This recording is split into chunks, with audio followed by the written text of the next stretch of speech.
అప్పుడు 12వ వచనంలో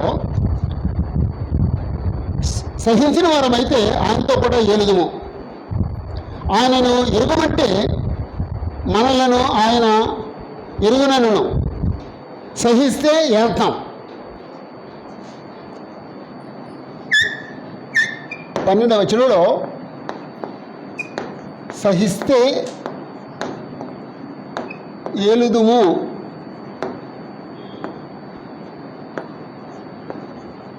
ఎరుగమంటే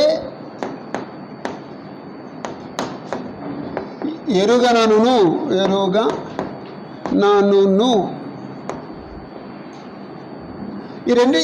ఈ రెండు మాటలకి ఓ 2 వచనాలు కావాలండి.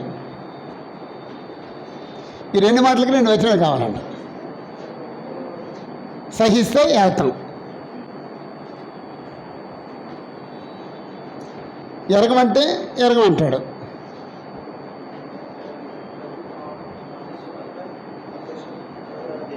అండి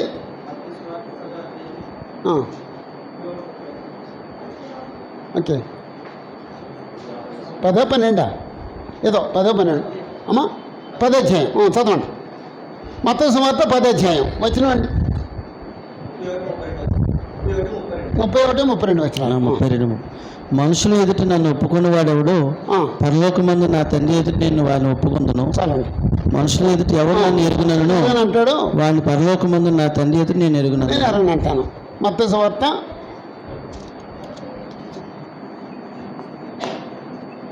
సువార్త 10వ అధ్యాయం 32-33.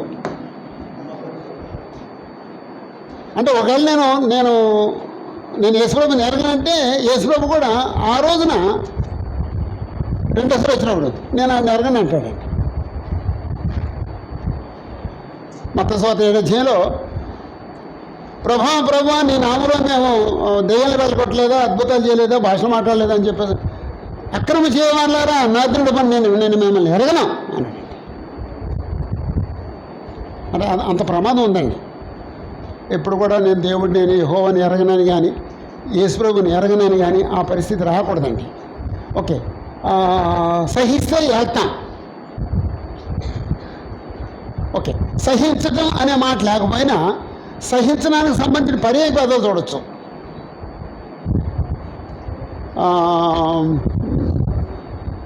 సహించడానికి సంబంధించిన పర్యాయ పదం ఏంటంటే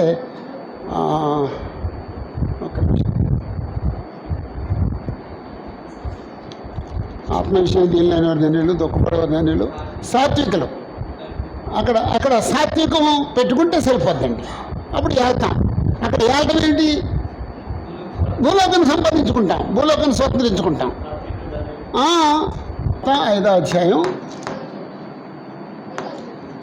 5వ వచనం. ఓకే, 13వ వచనం. మనము నమ్మదగిన వారమైనను ఆయన నమ్మదగిన వాడుగా ఉండును. ఒకవేళ నమ్మదగిన వారం కాకపోయినాను అనొచ్చు. మనం నమ్మదగిన వారమైనను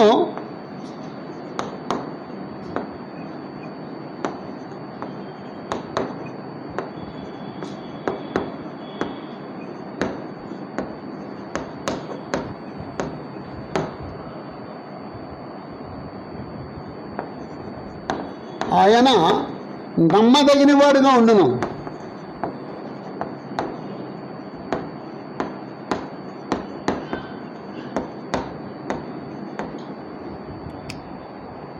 దేవుడు నమ్మదగినవాడు, యేసుప్రభు నమ్మదగినవాడు, దేవుని కుమారుడు నమ్మదగినవాడు, యేసుప్రభు సహోదరుడు నమ్మదగినవాడు. అంతేనండి. మనం ఇప్పుడు కూడా మాట తప్పకూడదండి. ఆయన వస్తానంటే రాడండి అంటే నువ్వు నమ్మదగినవాడు కావన్నమాట. అసలు నువ్వు దేవుని కుమారుడు కావు. వస్తానంటే రావాలి అంతే. లేకపోతే నేను వస్తానని చెప్పదు. నువ్వు లెక్కలు వేసుకొని అంచనా వేసుకొని నీ ప్రోగ్రాం సెటిల్ చేసుకుని వస్తాను అని చెప్పాలండి. అంతే తప్ప వస్తానని రాకపోవటం, ఇస్తానని ఇవ్వకపోవటం, వెళతానని వెళ్ళకపోవటం, అలాంటి పరిస్థితి రాకూడదండి, ఎప్పుడు రాకూడదండి. అంటే తీవ్రంగా ఉన్న వాళ్ళేమో అలాగుంటారు, తేలిగ్గా ఉన్న వాళ్ళు మావలే అసలు వాళ్ళు ఇచ్చిన మాటకి ఏమి కట్టుబడి ఉండండి. వాళ్ళు దగనివారు. వాళ్ళు యేసుప్రభు మాత్రం నమ్మదగినవాడు, దేవుడని యెహోవా నమ్మదగినవాడు. అక్కడ 2వ వచనం ఉందండి, ఆయన తన స్వభావానికి విరోధముగా ఏది చేయడు. ఆయన తన స్వభావమునకు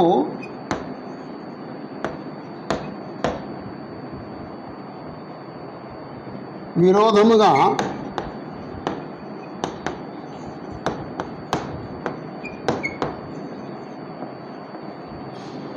ఏమీ చేయలేడు.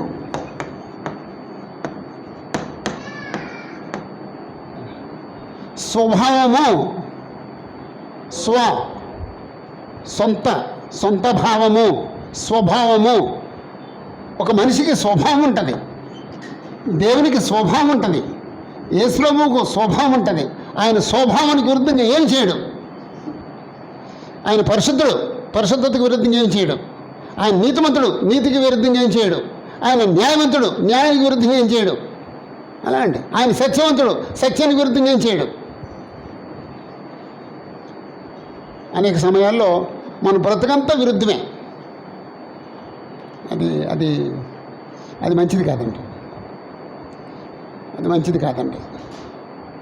ఏదో ఓ నిర్ణయం తీసుకుందామండి, ఈ రోజు నుంచి నేను ఇలా బ్రతుకుతాను అని నిర్ణయం తీసుకుందామండి, అలాగే బతుకుతామండి.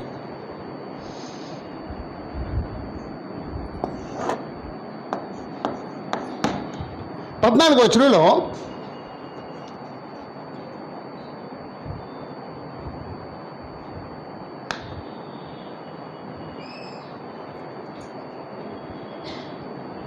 అంటే 14 నుంచి 19 వరకు ఒక భావం కొనసాగుతుంది. 14 నుంచి 19 వరకు ఒక విషయం కొనసాగుతుంది. 14 వచనం అండి, వినువాని చెరుపుడికి కానీ మరి దేనికి పనికిరాని మాటలను గురించి వాదము పెట్టుకునవద్దు. ప్రభు ఎదుట వారికి సాక్ష్యం ఇచ్చుతూ ఈ సంగతులను వారికి జ్ఞాపకం చేయము. వినువారిని చెరుపుడికి కానీ దేనికి పనిచేయని మాటలు, ఏవో కొన్ని మాటలు ఉన్నాయి.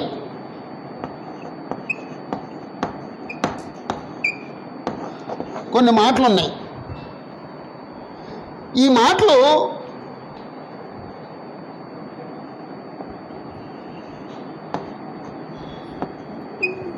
వినువారిని చెరుపు మాటలు.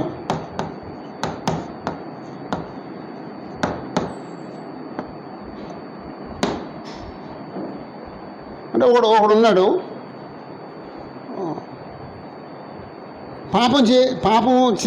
పాపం చేస్తే ఇలా లాభం కలుగుద్ది, అలాంటిది ఏదన్నా మాటలు మాట్లాడాడు. ఎవరైనా ఒక అతను విన్నాడు, ఈ మాటలు అతను ఏం చేస్తాయండి, జరుపుతాయండి. సామెతల్లో అలాంటి స్టోరీ ఒకటి ఉంటుందండి. నా కుమారుడా, ఎవరన్నా వచ్చి నీ దగ్గరకు వచ్చి మనం దొంగతనం చేద్దాకి వెళ్దాంరా అని చెప్పేసి అంటే వాడి మాట వినొద్దు అన్నాడండి. అమ్మా, సామెతలు 1వ అధ్యాయం 10వ వచనం. నా కుమారుడా, పాపం నిన్ను ప్రేరేపింపగా ఒప్పుకము, మాతో కూడా రమ్ము, మనం ప్రాణం తీయటికి పొంచి ఉంది. ఒక నిమిషం తీయలేదు, అందరూ తీయలేదండి. సామెతలు 1వ అధ్యాయం 10వ వచనం నుండి, సామెతలు 1వ అధ్యాయం 10వ వచనం నుండి. అదే మేస్టర్, దాంట్లో సామెతలు ఉండవు. కొత్త నిబంధన తెచ్చుకున్నాను. 1వ అధ్యాయం 10వ వచనం నుండి. నా కుమారుడా, పాపము నిన్ను ప్రేరేపింపగా ఒప్పకము, మాతో కూడా రమ్ము, మనం ప్రాణం తీయటికే పొంచి ఉందము. నిర్దోషి అయిన ఒకరిని పట్టుకున్నట్టుకు దాగి ఉందము. పాతాళము మనుషులు మృంగివేయనట్లు వారిని జీవంతోనే మృంగివేయదము. సమాధిలోనికి దిగువారు మృంగిపడినట్లు వారు పూర్ణ బలంతో ఉండగా మనం వారిని మృంగివేయదం రమ్ము అని వారు చెప్పినప్పుడు ఒప్పకము. పలు విధములైన మంచి సొత్తులు మనకు దొరుకును, మన ఇండ్లను దోపుడు సొమ్ముతో నింపుకుందాము. నీవు మాతో పాలివాడవై ఉండము, మనకందరికీ సంచి ఒకటే ఉండును అని వారు నీతో చెప్పుదురు. నా కుమారుడా, నీవు వారి మార్గమును పోకుము, వారి త్రోవల యందు నడవకుండా నీ పాదము వెనుకకు తీసుకొనుము. ఇంకా చదవండి. కీడు చేయుటకే వారి పాదములు పరుగులెత్తును, నరహత్య చేయుటకే వారు త్వరపడుచుందురు. పక్షి చూచుండగా వలవేటి వ్యర్థము, వారు స్వనాశనకే పొంచి ఉందురు, తమను తామే పట్టుకున్నట్టుకే దాగియుందురు. ఆశాపాతకులందరి గతి అట్టిదే, దాన్ని స్వీకరించి వారి ప్రాణము అది తీయును. అంతే అంతే. అంటే 20వ వచనం నుంచి మళ్ళీ పేర మారుతుందండి, ఇంకో సబ్జెక్ట్ మారుతుందండి. అంటే 10వ వచనం నుండి 19వ వచనం వరకు ఒక సబ్జెక్ట్ అండి. అంటే ఇలాగా ఆ మాట వింటే ఆ వ్యక్తి చెడిపోతాడు అన్నమాట అండి. అలా అప్పుడు ఎవరైనా మాట్లాడుతున్నప్పుడు అతను మంచోడో చెడ్డోడో తెలియదండి. తెలుస్తుందా? తెలిస్తే మాట వినకండి, వాడితో స్నేహం కూడా చేయకండి. మరి తెలిసి వాడు చెడ్డోడని తెలిసి అతను చెప్పింది ఎందుకు వింటున్నాం, మనం ఎందుకు పాటిస్తున్నాం? మనం చెడ్డోళ్ళం కాబట్టి, మన స్వభావం అది కాబట్టి. చెడ్డోడు మాట ఎవడ వింటాడండి? చెడ్డోడే వింటాడండి.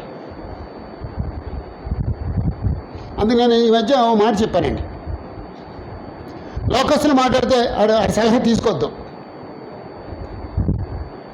మత్స్యకుడు మాట్లాడితే వాడి సలహా నువ్వు తీసుకోవద్దు, క్రీస్తు సంఘస్థుడు కూడా ఆరాధన రానోడు ఆడ మాట నువ్వు తీసుకోవద్దు, క్రీస్తు సంఘంలో నుంచి బాప్తిజం పొందిన తర్వాత మళ్ళీ వెనక్కి వెళ్ళిపోతాడు, ఆడ మాట తీసుకోవద్దు. క్రీస్తు సంఘంలో ఉండి ఎవరైతే ఫెయిత్ఫుల్గా బ్రతుకుతారో వాడు మాట తీసుకో అని గట్టిగా చెప్పానండి. అంతేనండి. ఆరాధన మానేసేవాడు యథార్థం మాట్లాడతాడా? యథార్థం మాట్లాడేవాడు ఆరాధన మానండి. ఆరాధన మానేడండి వాడు యథార్థవంతుడు కాడు, అసలు నమ్మక్కర్లేదు, వాడు నమ్మక ద్రోహి, వాడు నిబంధన మీరినాడు. ఆరాధన మానేటువంటి ఏంటండి? నిబంధన మీరటం. నిబంధన మీరినోడు నీకు న్యాయం చెప్తాడా? నీ యథార్థం చెప్తాడా? నీ సత్యం చెప్తాడా? వాళ్ళని దూరంగా పెట్టండి, ఏ విషయమైనా సరే దూరం పెట్టండి. అంటే నేను ప్రాక్టికల్గా చూసి ఇంత కఠినంగా మాట్లాడుతున్నానండి. నాకు ఒక ఆయన తెలుసండి, ఆయన క్రీస్తు సంఘం కానోడు చెప్పే మాటలన్నీ వింటాడండి. వాడు యథార్థం మాట్లాడు, వాడు మాట వినకూడదు. ఈ మాటలు ఎందుకు ఉపయోగపడతాయటండి? ఆ వినేవాడిని చెరపడానికి ఉపయోగపడతాయటండి. అక్కడ ఇంకో మాట అన్నాడు, మరి దేనికి పనికిరావు అన్నాడండి.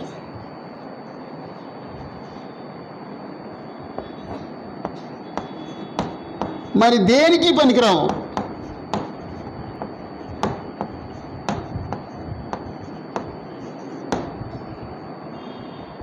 దేనికి పనికిరావు? అప్పుడు తిమోతికి ఏమి హెచ్చరిస్తున్నాడండి, ఆ మాటల గురించి వాదం పెట్టుకోవద్దు. నీవు వాదన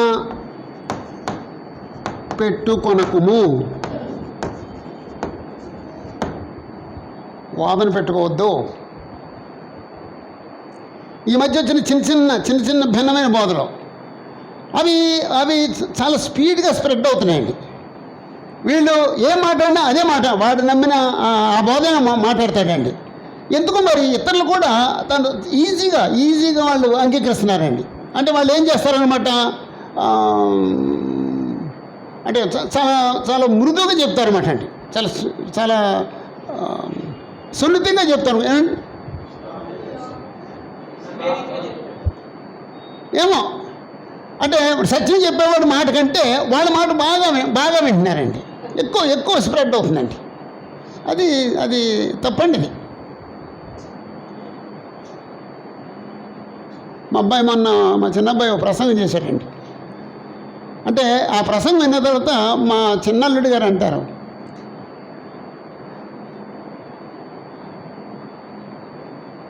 నువ్వు చెప్పింది వాస్తవం. కానీ దురద చెవులు గలవారు దురద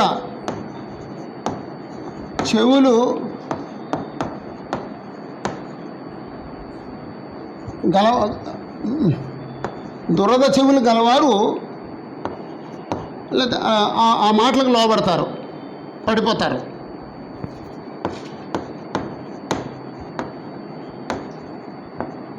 అంటే ఈ మధ్య ఎక్కువ దురద చెవులు గలవారు ఉన్నారన్నమాట అండి.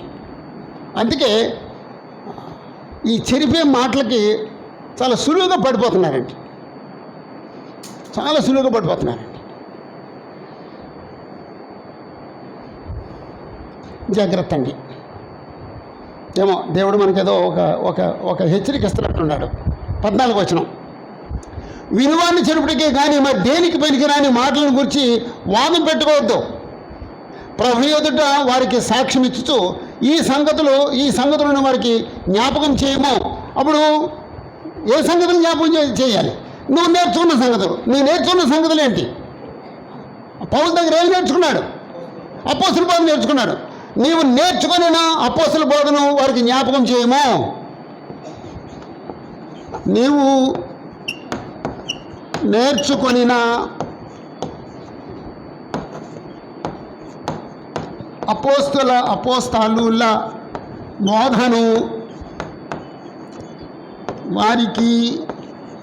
జ్ఞాపకం చేయము.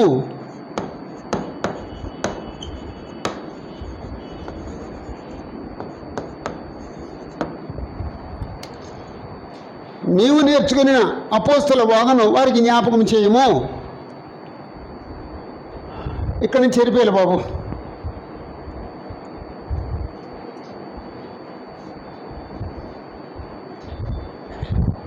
ఇక్కడ సరిపోయాలి.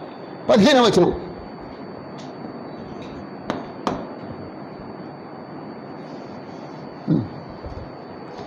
వచనం, దేవుని ఎదుట యోగ్యుని గాను సిగ్గుపడనక్కర్లేని పనివాని గాను సత్యవాక్యమును సరిగా ఉపదేశించువాని గాను నిన్ను నీవే దేవునికి కనపరుచుకుంటకు జాగ్రత్త పడుము.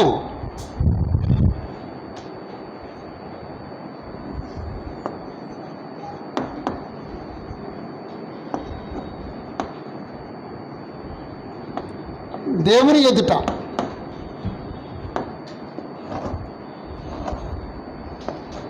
ఎదుట యోగ్యునిగా కనపరుచుకో.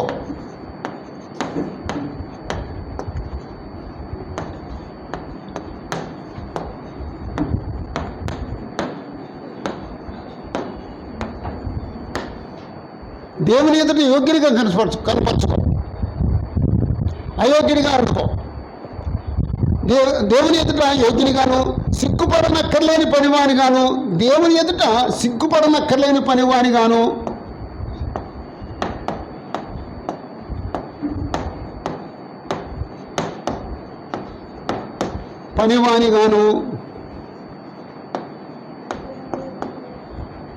పనివానిగాను 3 దేవుని ఎదుట సత్యవాక్యమును సరిగా ఉపదేశించువానిగాను,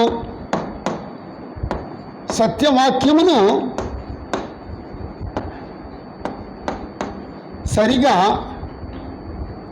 ఉపదేశించువానిగాను,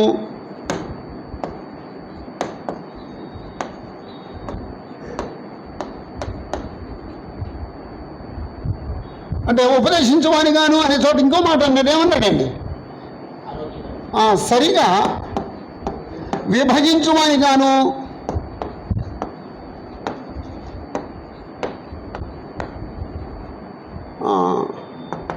నీవు కనపరుచుకో. అంటే దేవుని ఎదుటే యోగ్యునిగా కనపరుచుకో, దేవుని ఎదుటే సిగ్గుపడనక్కర్లేని పనివానిగా కనపరుచుకో, దేవుని ఎదుట సత్యవాక్యం సరిగ్గా ఉపదేశించేవాడుగా కనపరుచుకో.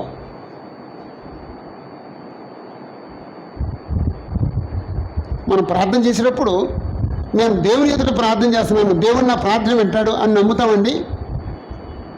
నమ్మితే పర్లేదు. మనం ప్రసంగం చేసినప్పుడు నేను దేవుని ఎదుట ప్రసంగం చేస్తున్నాను, దేవుడు నా ప్రసంగం వింటున్నాడు అని నమ్ముతామండి? నమ్మితే పర్లేదండి. అలా నమ్మిన వ్యక్తి ఒక ఆయన ఉన్నాడండి. అంటే ఒకరికి చాలామంది ఉన్నారు. ఏదో ఒకరి గురించి చెప్పుకుందాం. అపోస్తలుడైన పౌలు, నేను ప్రసంగం చేసినా, నేను మాట్లాడినా,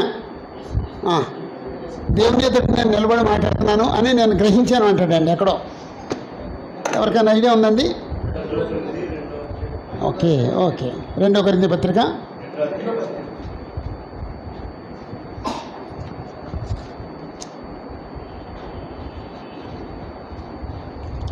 17 వచ్చింది. 2 కొరింథీ పత్రిక 2:17.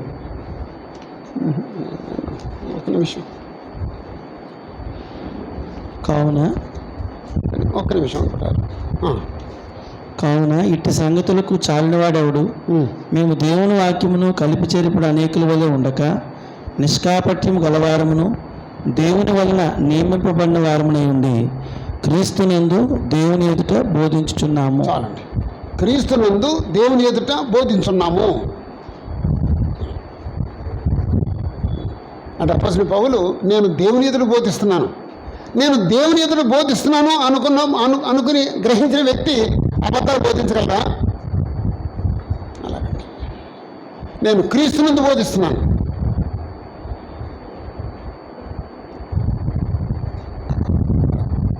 అప్పుడు సత్యవాక్యాన్ని సరిగా విభజించడానికి సంబంధించి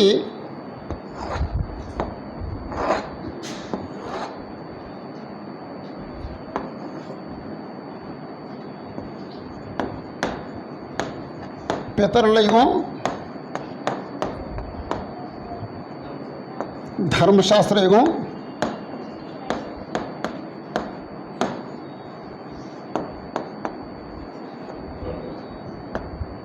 క్రైస్తవ యుగం లేకపోతే క్రీస్తు యుగం. క్రైస్తవ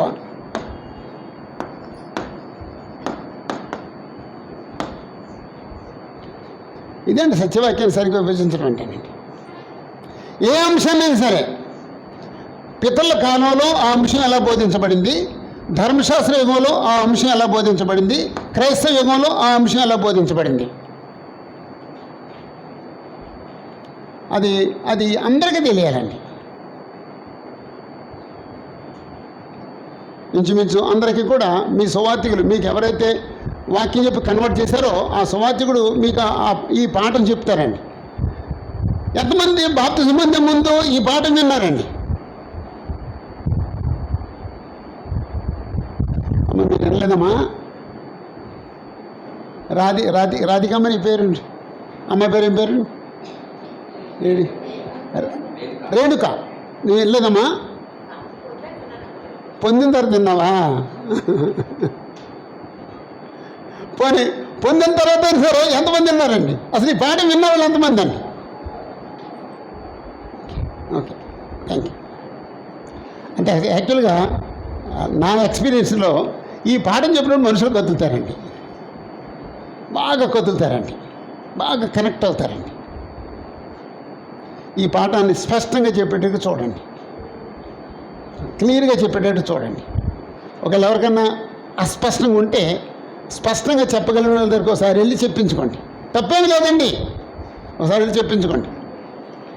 అంటే దేవుని ఎదుట యోగ్యుని గాను, సిగ్గుపడనక్కర్లేని పనివాని గాను, సత్యవాక్యం సరిగా ఉపదేశించేవాని గాను నీవే కనపరుచుకో, దేవుని ఎదుట కనపరుచుకో అన్నప్పుడు ఇది నీకు తెలిస్తే, ఇది నువ్వు బోధిస్తే అప్పుడు దేవుని ఎదుట నువ్వు కనపరుచుకోగలుగుతావు. ఇది నువ్వు బోధించలేకపోతే దేవుని దగ్గర ఏదో చీకటి కోణం నీ జీవితం ఉంటుంది అంతే.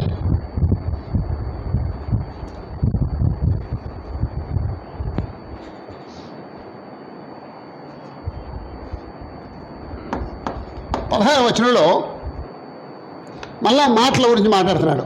అపవిత్రమైన వట్టి మాటలకు విముఖుడు అయ్యుండుము. ఇక్కడ కూడా మాటలు ఉన్నాయి.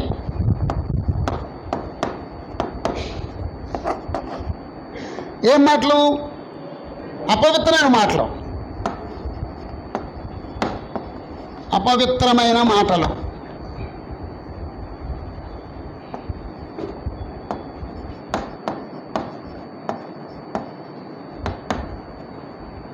అంటే అపవిత్రమైన మాటలు అంటే ఒకవేళ పాపం మాటలు అవ్వచ్చు, లేకపోతే బూతు మాటలు అవ్వచ్చు, లేకపోతే సత్యానికి విరుద్ధమైన మాటలు అవ్వచ్చు.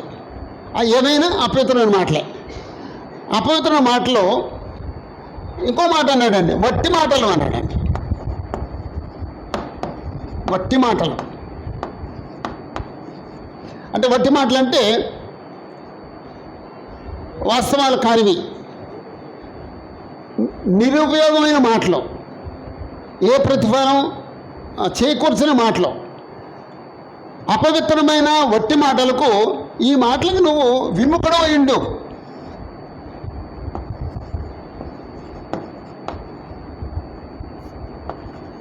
విముఖుడవైయుండుము.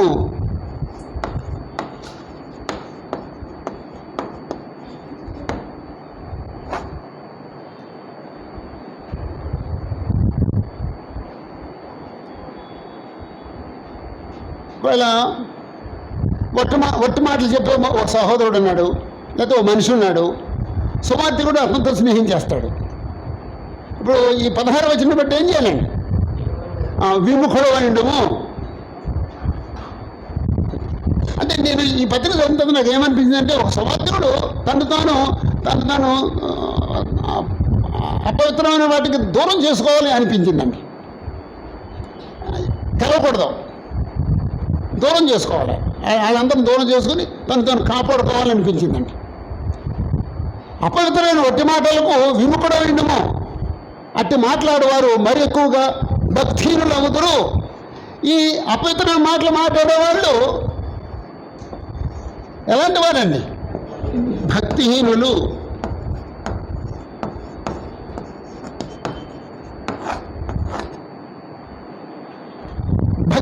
భక్తిహీనులు అంటే దేవుడు తమ ఎదుటున్నాడు అని గ్రహించిన వారు, వాళ్ళు భక్తిహీనులు. అంచేత వాళ్ళకి విముఖమైండు. ఆ యుగాలకు చేరిపోయామా?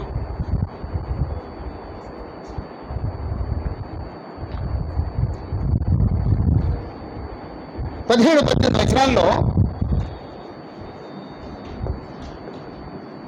17-18 వచనాలు కలిసి ఉన్నాయి. 17-18 వచనాల్లో ఈ మాటల గురించే మాట్లాడుతున్నాడు. ఈ మాటల గురించే మాట్లాడుతున్నాడు.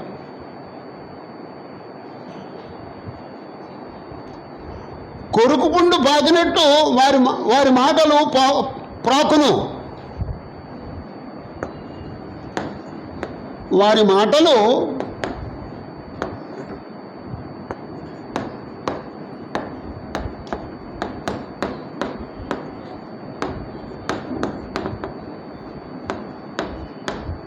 ప్రాకినట్లు ప్రాకును.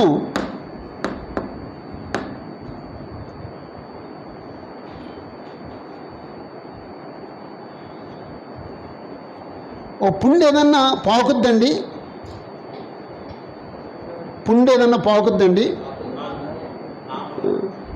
ఇప్పుడు షుగర్ ఉన్న వాళ్ళకి ఇక్కడ ఏదన్నా చిన్న గాయం అయిందనుకోండి, ఇక్కడ ఏదన్నా ఎక్కడ కాళ్ళు ఎక్కడ గాయం అయిందనుకోండి, జస్ట్ 1-2 రోజుల్లో ఇక్కడికి వచ్చేద్దండి. నేను అది కళ్ళారు చూశానండి. అదే కొరుకుపుండుకి పాకినట్టు పాకుద్ది అన్నాడండి. ఆ తర్వాత అది ఏమవుతుందంటే దానికి ఇంగ్లీష్ బైబిల్లో 2 పదాలు వాడాడు. అమ్మా గ్యాంగ్రీన్ అనే పదం ఒకటి వాడాడు, క్రాక్ అని ఏదో పదం వాడాడండి. 2 పదాలు వాడాడండి ఇంగ్లీష్లో. అంటే అది పాకే అదే స్వభావం కలిగిన పుండు. పర్సనల్గా మా ఫాదర్కే ఆయన స్లిప్పర్స్ కొనుక్కున్నారండి. స్లిప్పర్స్ చేసుకుని నేను రాజమండ్రిలో సేవ చేస్తున్నాను. భీమవరం నుంచి రాజమండ్రి వచ్చారండి. అప్పుడు ఈ క్రొత్త స్లిప్పర్స్ కొంచెం కొంచెం ఏదో ఆటగా ఉంటాయి కదండి. అది ఇక్కడ గీసుకుందండి, జస్ట్ రాసుకుందండి. ఆ ముసలితనంలో వయసు పెద్ద అయినప్పుడు ఆ చర్మం పలసపడుతుంది. మా చర్మం పలసపడుతుందండి. ఇలాగంటే చాలండి, అక్కడ చర్మం ఊడిపోద్దండి. మంచం తగిలితే చాలు చర్మం ఊడిపోద్దండి. ఎక్కడికెక్కడ ఏది తగిలినా సరే. అంటే మా చర్మం అంత పలసమైపోద్ది. మీ చర్మం అంత గట్టిగా మా చర్మం ఉండదండి. ఏది తగిలినా ఆ చర్మం ఎలా లేచిపోద్దండి, గాయం వెళ్ళిపోద్దండి. షుగర్ కంట్రోల్ ఉంటేనేమో ఆరిపోద్ది, షుగర్ ఉంటే అదే మా చావుకి కారణం అవుతుందండి. అప్పుడు ఆయనకి చిన్న గాయం అయిందండి. నేను గాయం కదా వచ్చేసాడండి. 4 రోజుల్లో అది ఇక్కడికి వచ్చేసిందండి, నీరు కారిపోతుందండి. అప్పుడు వెంటనే అంటే రాజమండ్రి చూపించవచ్చు, మా ఫాదర్కి ఏమో ఆయనకి భీమవరంలో ఎవరో డాక్టర్ చూపించడం ఆయనకు నమ్మకం, భీమవరం తీసుకెళ్ళాము. అది తప్పు. ఆర్ఎంపీ డాక్టర్ ఏం చేస్తాడో మాకు తెలియదండి. ఆర్ఎంపీ డాక్టర్ వైద్యం చేయలేకపోయాడండి. అప్పుడు ఎవరో డాక్టర్ తీసుకెళ్ళామండి. ఆయన చూసి కాల్ తీసేయాలన్నాడండి. సంతకాలు చేయమంటే మా అక్క నేను సంతకం చేశామండి. అప్పటికేంటంటే గ్యాంగ్రీన్ అటండి. అది గ్యాంగ్రీన్ పదం మీకు తెలుస్తుందమ్మా, మాకు తెలియదు ఆ పదం. గ్యాంగ్రీన్ అంటే ప్రమాదం అండి. అది పాకుద్ది అనమాట అండి, వెళ్ళిపోద్ది. అక్కడ కాలు అక్కడ తీయకపోతే ఇక్కడికి వచ్చేద్దండి, ఇక్కడికి వచ్చేస్తే చచ్చిపోతాడండి. అలా అండి. అప్పుడు కాలు తీసేయాలన్నారు. ఆ తర్వాత మళ్ళీ డాక్టర్ గారు లేదు అక్కర్లేదు, కాలు తీయకుండా మనం వైద్యం చేద్దామని వైద్యం చేశారండి. ఆ తర్వాత రాజమండ్రి తీసుకొచ్చాం. రాజమండ్రిలో ప్రతిరోజు కొట్టు కట్టించేవాడు, ప్రతిరోజు తీసుకెళ్ళటం తీసుకురావటం. అది నడవలేదండి. నేను ఎత్తుకుని నడవటం, అప్స్టేట్ నుంచి ఎత్తుకుని తీసుకురావడం, రిక్షాలో కూర్చోబెట్టడం, తీసుకెళ్ళటం, అక్కడి నుంచి ఆ డాక్టర్ తీసుకెళ్ళటం, రిక్షాల నుంచి వాళ్ళు తీసుకొచ్చి ఇంటికి పైకి తీసుకెళ్ళటం. అలా భయంకరమైన బాధ అండి. సరే ఆఖరికి కంప్లీట్గా అంతా తగ్గిపోయిందని ఇక్కడ మాత్రం ఉండిపోయిందండి. అక్కడ ఆ గాయం అలా ఉండిపోయిందండి. ఆయన చనిపోయే వరకు అలా ఉందండి గాయం. అంటే షుగర్ ఉన్నప్పుడు జాగ్రత్తగా ఉండండి, షుగర్ కంట్రోల్లో ఉందా లేదో చూసుకోండి. అలాగండి అనుకోండి మీరు అంటే అది అలాగే అంతాం, అది చాలా చాలా సీరియస్గా తీసుకుంటుంది. మనం అంతం చూసేద్దండి. అంచేత షుగర్ ఉన్నవాళ్ళు నిర్లక్ష్యం చేయొద్దు. ఓకే, ఇప్పుడు ఈ మనుషులు మాట్లాడే ఈ మాటల్ని దేంతో పోల్చాడండి? గ్యాంగ్రీన్తో పోల్చాడండి. కొరుకు పుండుతో పోల్చాడండి. కొరుకు పుండు ఏం చేద్దంటే అలా పాకెళ్ళిపోయి అది చంపేద్దండి. వీళ్ళ మాటలు కూడా మనుషులు చంపేస్తాయండి. మనం అంత సీరియస్గా తీసుకుంటలేదండి. వాళ్ళు కనపడితే షేక్ హ్యాండ్లు ఇస్తున్నామండి. వాళ్ళు కనపడితే వాళ్ళతో కలిసి టీ తాగుతామండి. మనం టీ తాగవలసిన మనుషులు కాదండి వాళ్ళు, మనం షేక్ హ్యాండ్ ఇవ్వాల్సిన మనుషులు కాదండి. జాగ్రత్త అండి. ఆ సీరియస్నెస్ లేకపోతే నీవు ఆ స్థితికి వెళ్ళిపోతావు. జాగ్రత్త. మొదటి శతాబ్దంలో అందరూ అంత జాగ్రత్తగా ఉన్నారండి. అందుకే కాస్త ప్రభు యొక్క సంఘాలు స్థిరంగా ఉన్నాయండి. ఇప్పుడు అంత స్థిరంగా ఉండట్లేదు. కారణం ఏంటంటే మనకి యోగ్యుడెవడో అయోగ్యుడెవడో కూడా తెలియని స్థితిలో బతుకుతున్నామండి. నాకు తెలిసిందండి, నాకు యోగ్యుడెవడో తెలుసు, నాకు అయోగ్యుడెవడో తెలుసండి. కానీ మీలో కొంతమంది తెలియదండి. ఎవడైనా కాస్త భోజనం పెడితే మనం సంతోషపడిపోయే స్థితిలో ఉన్నామండి. ఎవడన్నా డ్రింక్ ఇప్పిస్తే మనం వాడికి తలం చేసే మన స్థితిలో ఉన్నామండి. ఎవడన్నా కాస్త కాఫీ ఇప్పిస్తే చాలు వాడికి తలం చేసే స్థితిలో ఉన్నామండి. అసలు కాఫీ ఇప్పిస్తే తాకండి, వాడు టీ తాగమంటే తాకండి, వాడు మజ్జిగ ఇస్తే తాకండి, వాడు డ్రింక్ ఇస్తే తాకండి. అంత డేంజరస్ అండి. అలాగైతే మనం ఏమన్నా కాస్త బ్రతుకుతాం, మనతో పాటు ఉన్న పరిశుద్ధులను బ్రతికిస్తాం. కొరుకు పుండు ప్రాకునట్టు వారి మాటలు ప్రాకును. వారిలో హ్యూమనైను పిలేతును ఉన్నారు. పిలేతును ఉన్నారు.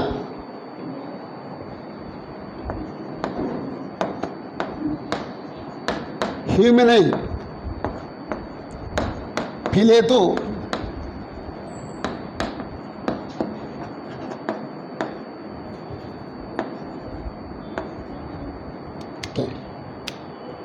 వీళ్ళిద్దరూ క్రీస్తు సభ్యులండి. కానీ కొంతకాలం ఏంటంటే ఏమైపోయారండి వాళ్ళు, అంటే ఈ కొరుకు పుండు ఆ టీంలోకి వెళ్ళిపోయారండి. అప్పుడు వీళ్ళు ఏం బోధిస్తున్నారట ఆ తర్వాత చెప్పాడండి. వారు పునరుత్థానం గతించినని చెప్పుతూ సత్య విషయం తప్పిపోయి కొందరు విశ్వాసాన్ని చెరుపుతున్నారు. పునరుత్థానం గతించిపోయింది అని బోధిస్తున్నారటండి. పునరుత్థానము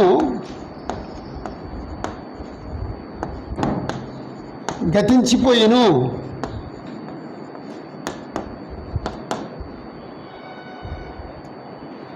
మనకి ఆ గుంటూరు ఏరియాలో క్రీస్తు సంఘంలోనే రెండో అక్కడ అయిపోయిందని బోధించేవాళ్ళు ఉన్నారండి. మీకు ఏమైనా ఐడియా ఉందండి? ఆ బాగుంది ఎప్పుడైనా విన్నారండి? ఎప్పుడేం లేదు. ధన్యలో గుంటూరు దాటిన తర్వాత క్రీస్తు రెండో అక్కడ అయిపోయింది అంటారండి. ఎక్కడి నుంచి వస్తాయండి ఈ బోధలు? మీకు తెలిసిందే తెలిసి చెప్పండి. ఎక్కడి నుంచి వస్తాయండి ఈ బోధలు?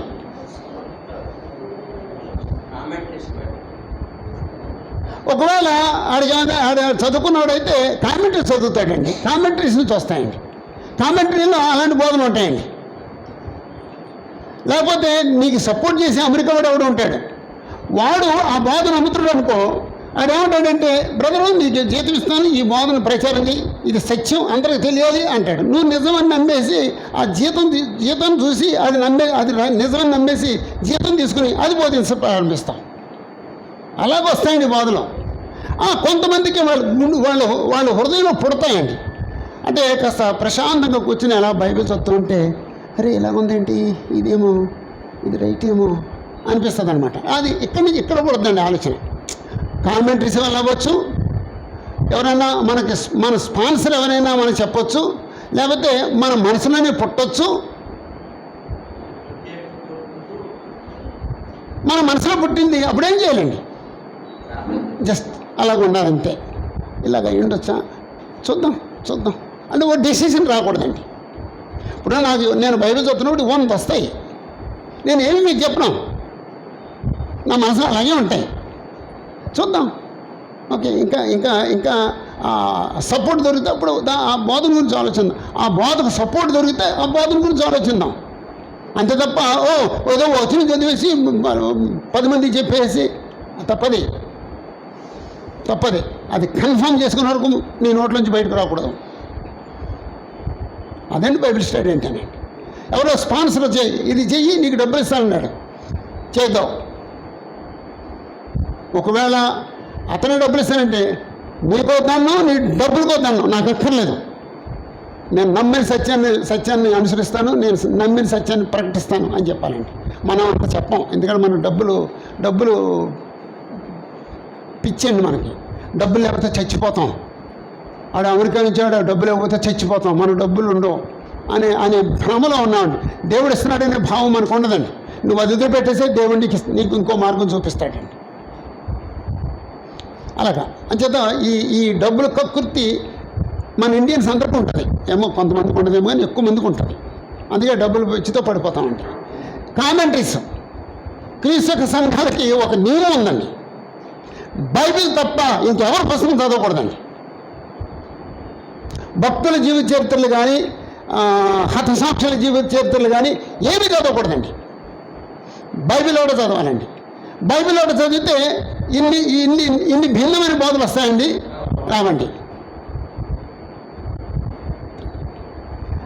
ఆ నియమం మేము బైబిల్ ట్రైన్ అయ్యాడు, మాకు ఆ నియమం తెలుసండి. బయటకు వచ్చిన తర్వాత ఆ నియమాన్ని వదిలిపెట్టేసి అందరూ ఇతర బుక్స్ చదవడం ప్రారంభించారండి. దేవదానం గారు ఒక ఆయన ఉండేవారు, దేవదానం గారు అని, చనిపోయారు, లేరు. ఆయన చదివిన పుస్తకాలు ఎవరో చదవలేదండి. మాకు బైబిల్ కాలేజీలో ఒక పెద్ద లైబ్రరీ ఉండేదండి. ఆ లైబ్రరీ అంతా ఆయనే చదివాడండి. అంటే బాగా చదువుకున్నవాడండి ఆయన. అంచేత ఆ లైబ్రరీ అంతా ఆయనే చదివాడండి. అప్పుడు మేము అంత ఫాలో అయిపోయేవాళ్ళం అండి. జాగ్రత్త అండి.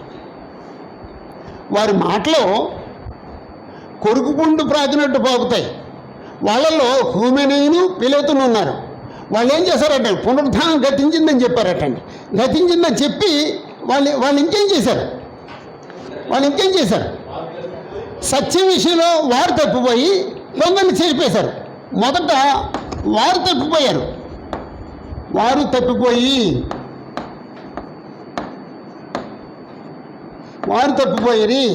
2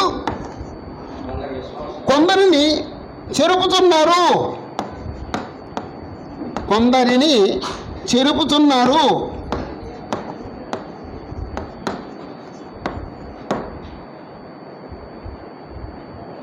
ఒకవేళ ఎవరైనా తప్పిపోతే వాడి ఇష్టం, తప్పవచ్చు, కానీ ఇంకొకరు చెరపకూడదండి. ఇప్పుడు తప్పు వాళ్ళందరూ ఏం చేస్తున్నారండి, ఇదే పనిగా పెట్టుకుని ఇతరులను చెరపడం మీటింగులు పెడుతున్నారండి.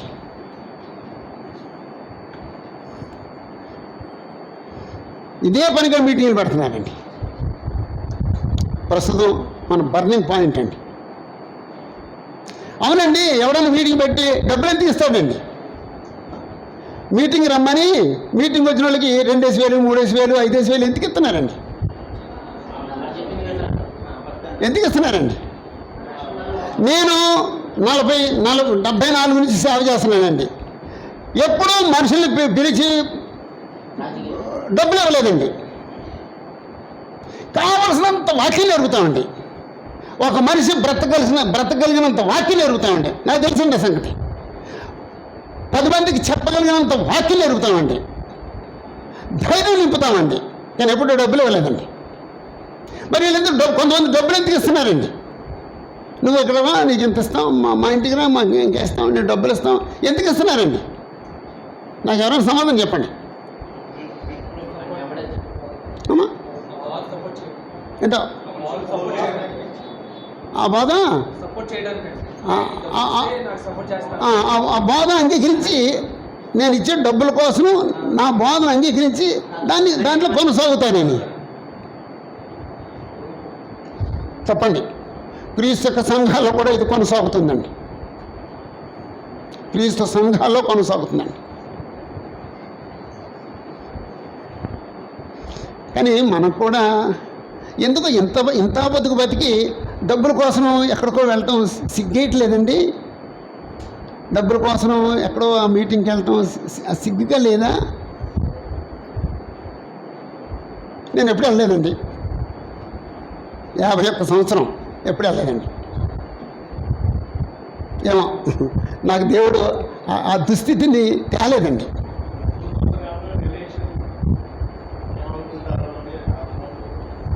ఏమో దేవుడికి మాత్రం నేను ఒక ప్రత్యేకమైన కుమారుడు, స్పెషల్ సన్. నాకు ఆ పరిస్థితి రానివ్వలేదండి.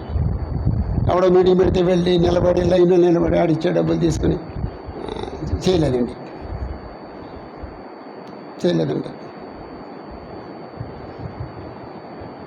బెయిలీ గారు మీటింగ్లు పెట్టేవాడండి విజయవాడలో ఏదో హాల్లో. అంటే మీకు తెలియకపోవచ్చు, మీరు అప్పుడు పుట్టలేదు కూడా. అందరూ వెళ్ళేవారండి. అందరికి బెయిలీ గారు డబ్బులు ఇచ్చేవాడండి. మేము ఎన్నడూ తీసుకోలేదండి. మా ఖర్చులు తెల్లి నేనే బాబా హోటల్లో టిఫిన్ చేసి, నేనే మీటింగ్ చూసుకుని, నేనే అక్కడ హోటల్లో భోజనం చేసి మేమే వచ్చేసేవాళ్ళండి. సత్యానందంగా నేను ఎప్పుడూ డబ్బులు తీసుకోలేదండి. మేము గౌరవంగా బ్రతికండి. ఒకరి దగ్గరికి వెళ్ళి చేతులు చాపడం చేయలేదండి. ఆ పరిస్థితి మాకు దేవుడు రానివ్వలేదండి. ఓకే. కొరుకుబుండు ప్రాకినట్టు వారి మాటలు ప్రాకును, వారిలో హ్యూమెనైను పిలోతును ఉన్నారు.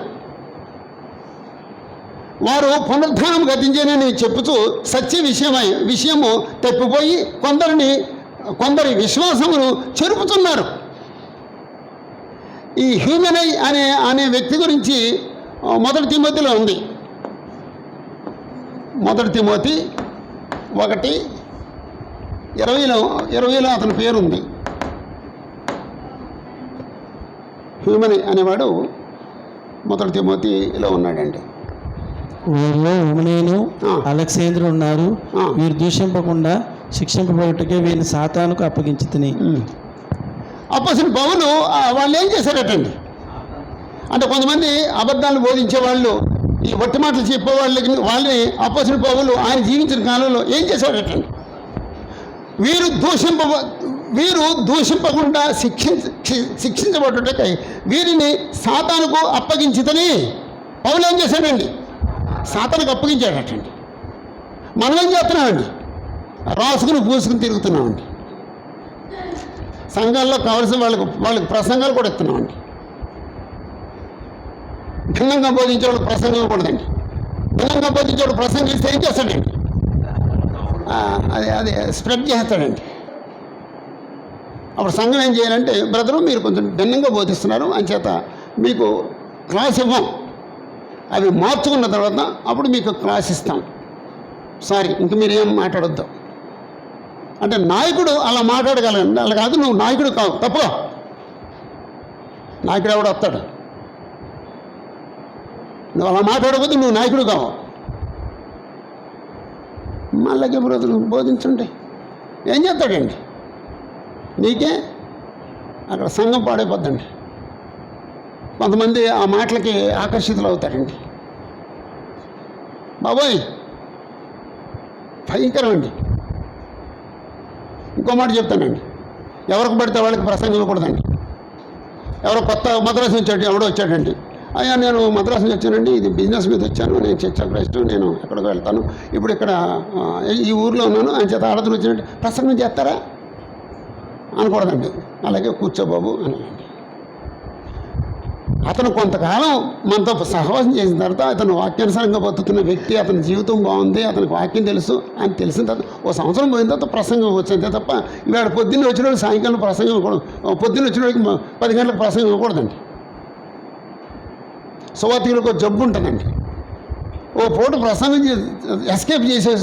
స్కిప్ చేసేసి అనే దరిద్ర బుద్ధి ఉంటుందండి. తప్పండి. ఎప్పుడు నీ సంఘానికి నువ్వు వాక్యం చెప్పడానికి నువ్వు సిద్ధంగా ఉండవు. ఒక అమ్మ పిల్లలకి అన్నం పెట్టడానికి ఎప్పుడు సిద్ధంగా ఉంటుందండి. వెరైటీలు పెట్టడానికి సిద్ధంగా ఉంటుంది. ఈవేళ పప్పు వండితే రేపు బీరకాయ వండుతుంది, తర్వాత అదేది కాకరకాయ కాదులండి దొండకాయ వండుతుంది, తర్వాత ఆనపకాయ పప్పు వండుతుంది, తర్వాత ఇంకో ఏదో ప్రతిరోజు స్పెషల్ చేసి పిల్లలు పెట్టుకుంటుంది. నువ్వు కూడా అంతే, నువ్వు తండ్రివి, నువ్వు తల్లివి, సంఘానికి స్పెషల్గా తయారు చేసి భోజనం పెట్టు, అంతే తప్ప ఆ పక్కింటి వాళ్ళు తీసుకొచ్చి పెట్టేసి ఓ పూట గడపడానికి ప్రయత్నం చేద్దాం. అంత ప్రమాదం ఉందండి. ఏలూరులో ఎవరికి ప్రసంగం ఇవ్వండి, ఏలూరులో ఎవరికి ప్రసంగం ఇవ్వండి. ఎవరో పెద్ద ప్రసంగికుడట, పెద్ద డైరెక్టర్ అట ఏలూరు వచ్చాడట, నాకు ప్రసంగం లేదు అంటాడు. ఎవరికి ఎత్తాం ప్రసంగం? ఎవరెత్తను? అతను మా చర్చి మెంబర్స్ అన్నాడట, కనీసం నాకు ప్రసంగం లేదన్నాడట. ఇవ్వం, నీకేం తెలుసో తెలీదు. మేమంతా మొదటి నుంచి ఒక కట్టుబాటుకి కట్టుబడి ఉన్నాం. ఎవరికైతే మేము సంఘాన్ని పాడు చేసుకోం. జాగ్రత్త అండి. అంటే మనకి ఈ పుస్తకంలో అంత టీచింగ్ ఉందండి, కావాల్సినంత టీచింగ్ ఉందండి. 19వ వచనంలో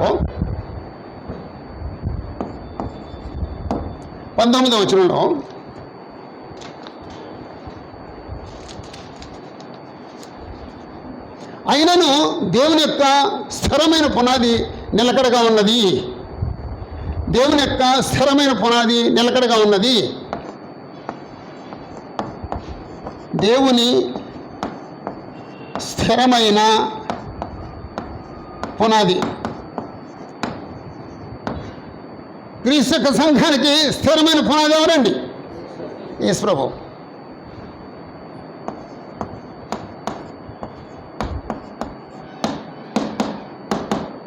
అమ్మ వచనం చెప్తారా మీరు స్త్రీలు ఎవరన్నా? క్రీస్తు సంఘానికి పునాది అని చెప్పే వచనం కావాలమ్మా.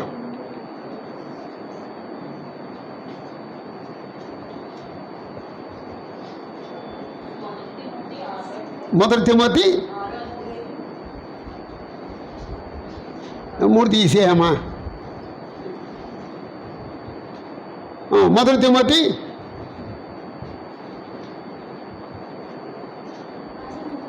అమ్మా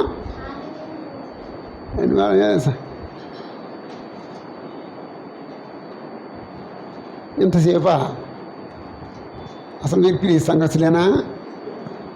నాకు కొంచెం డౌట్ అవుతుందమ్మా. ఓ టీచర్ గారు తొందరపడి తీసింది, మరి దొరకలేదు.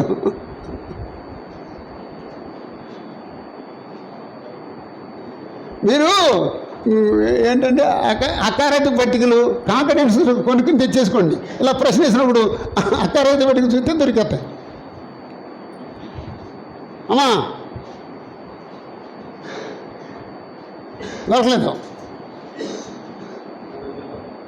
అమ్మా, దొరకలేదు అమ్మా. 1 కొరింథీయులలో ఉంటుందమ్మా, 3వ అధ్యాయం అంతే. అది చిన్నపిల్లలు చెప్పేస్తున్నారమ్మా. 1 కొరింథీ 3:11.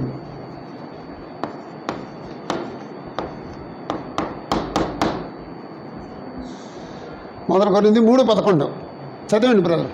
వేయబడిన తప్ప మరి ఒక పునాది ఎవడును వేయనేరుడు, ఈ పునాది యేసుక్రీస్తే. చాలండి. అప్పుడు యేసుప్రభువేమో పునాది. ఇంకా ఆ పునాదికి సపోర్ట్ చేసే పునాదులు ఎవరు అవుతారండి? స్థిరులైన విశ్వాసులు. స్థిరులైన విశ్వాసులు.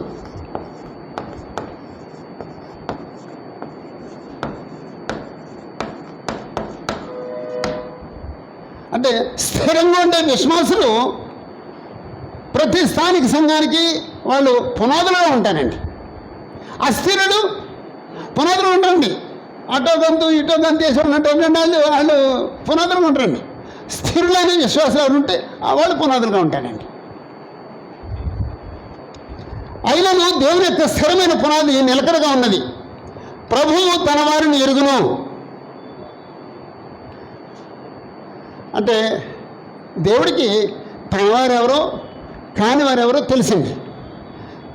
ప్రభువు తన వారిని ఎరుగును ఆ మాట ఎక్కడో ఉందండి బైబిల్లో.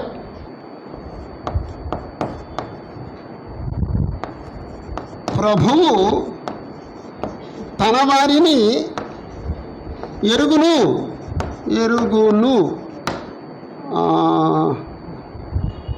నహుము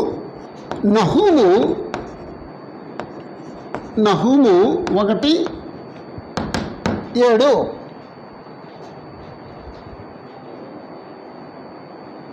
నహూము 1వ అధ్యాయం 7వ వచనం. హోషేయ, యోవేలు, ఆమోసు, ఓబద్య, యోనా, మీకా, నహూము. యెహోవా ఉత్తముడు, 1:7 శ్రమదినమందు ఆయన ఆశ్రయదుర్గము, తన యందు నమ్మకించు వారిని ఆయన ఎరుగును. ప్రభువు తన వారిని ఎరుగును. అక్కడ అనునదియు ప్రభువు నామమును ఒప్పుకొని ప్రతివాడు దుర్నీతి నుండి తొలగిపోవలను అనునదియు దానికి ముద్రగా ఉన్నది. ప్రభువు నామాన్ని ఒప్పుకొని ప్రతివాడు ప్రభువు నామమును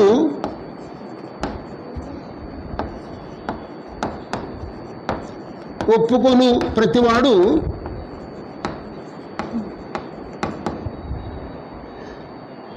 దేవుని యొక్క నామాన్ని ఒప్పుకునేవాడు ఏం చేస్తాడటండి? దుర్నీతి నుండి తొలగిపోవలను. దుర్నీతి నుండి తొలగిపోవలను.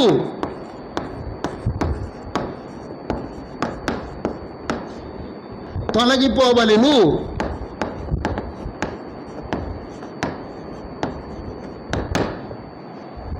ప్రభునామం ఒప్పుకునేవాడు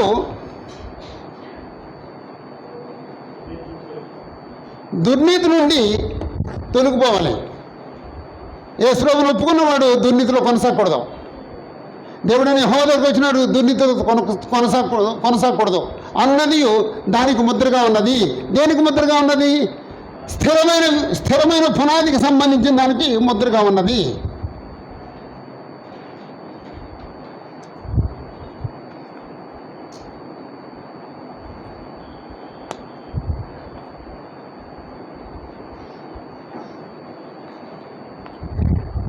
అంటే మనం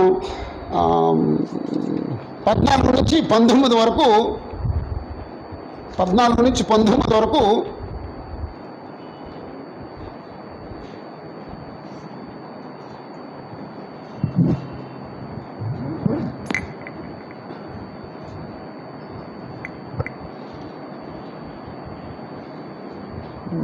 ఏదో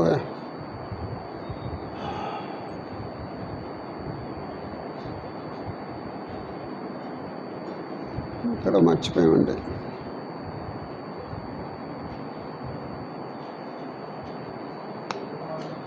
14 వచనంలో ఉన్న మాటే. వినువను చెడుపుడికే కానీ మరి దేనికి పనికిరాని మాటలను గురించి వాదన పెట్టుకోవద్దు.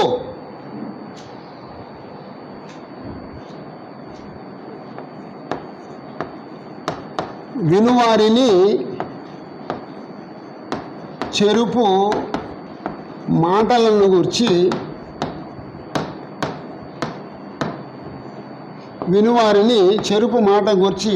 వాదన పెట్టుకొనవద్దు. వాదన పెట్టుకొనవద్దు.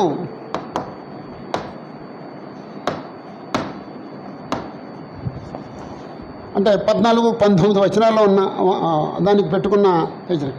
అంటే ఒక సహోదరుడా, వినువని చెప్పేవాళ్ళు ఉన్నారు, వాళ్ళు మాటలు మాట్లాడతారు, వాళ్ళతో వాదన పెట్టుకోవద్దు అని చెప్పాడు అనమాట అండి. టైం అయిపోయింది, ఆపేస్తాను. 20 నుంచి 30 వచ్చారు చదువుతున్నాను. అవ్వదండి. చాలా టీచింగ్ ఉందండి.